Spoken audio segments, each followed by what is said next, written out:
अपने देश की बनी हुई दो वैक्सीन होने के बावजूद हम इस वेव में अपने लोगों को नहीं बचा पा रहे। मीडिया रिपोर्ट्स, इंडियन एक्सप्रेस की वो रिपोर्ट कहती है कि जिस समय पूरे देश में लोग बीमार हो रहे थे, हॉस्पिटल्स के लिए जूझ रहे थे, मर रहे थे, शायद ही देश का कोई घर ऐसा बचा होगा जहां खुद अपने घर में या उनके आसपास के घर में कोई व्यक्ति बीमार ना पड़ा हो, बेड ना ढूंढ रहा हो या हॉस्पिटल में ना तड़प रहा हो या मर ना गया हो। जब ये स्थिति थी तो हमारे देश की केंद्र सरकार देश में बनी हुई वैक्सीन्स को विदेश में भेजने में लगी थी, एक्सपोर्ट करने में लगी थी। 93 देशों की लिस्ट है जिनको भारत सरकार ने पिछले 3 महीने में वैक्सीन बेची है। 6.5 करोड़ वैक्सीन की डोजेज हमने दूसरे देश के लोगों को भेज दी। इन 93 देशों में से 60% देश तो ऐसे हैं जहां कोरोना की हालत बिल्कुल खराब नहीं है।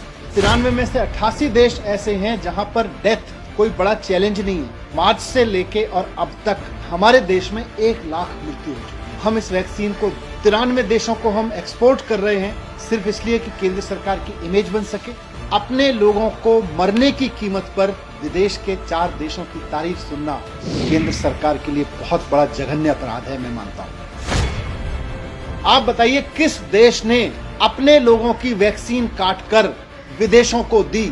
ना अमेरिका ने दी, ना कनाडा ने दी, ना फ्रांस ने दी, ना यूरोप के किसी और देश ने दी। केवल हमारी केंद्र सरकार ऐसी थी जो 93 देशों को अपनी इमेज बनाने के लिए वैक्सीन दे रही थी और हमारे देश में लोग मर रहे थे। दिल्ली में जब से हमने वैक्सीनेशन का प्रोग्राम शुरू किया है, यूथ के लिए वैक्सीन लगाने की बारी आई तो केवल 5.5 लाख वैक्सीन अभी तक यूथ के लिए दी गई है। दिल्ली में जब से हमने ये 18 से 24 साल का वैक्सीनेशन का प्रोग्राम शुरू किया है, 18 से 44 साल के लिए अपॉइंटमेंट लेने के लिए लोग 24 घंटे कंप्यूटर पर बैठते हैं, अपने मोबाइल पर बैठते हैं कि किसी तरह से हमें और हमारे परिवार को ये सुरक्षा चक्र मिल जाए। ये शॉर्टेज इसलिए है क्योंकि हमने अपने देश के लोगों की चिंता किए बिना अपनी इमेज चमकाने के लिए केवल और केवल विदेशों को वैक्सीन दी है। मेरा केंद्र सरकार से अनुरोध है कि अब जो वैक्सीन बन रही है पहले अपने देश के लोगों को दीजिए।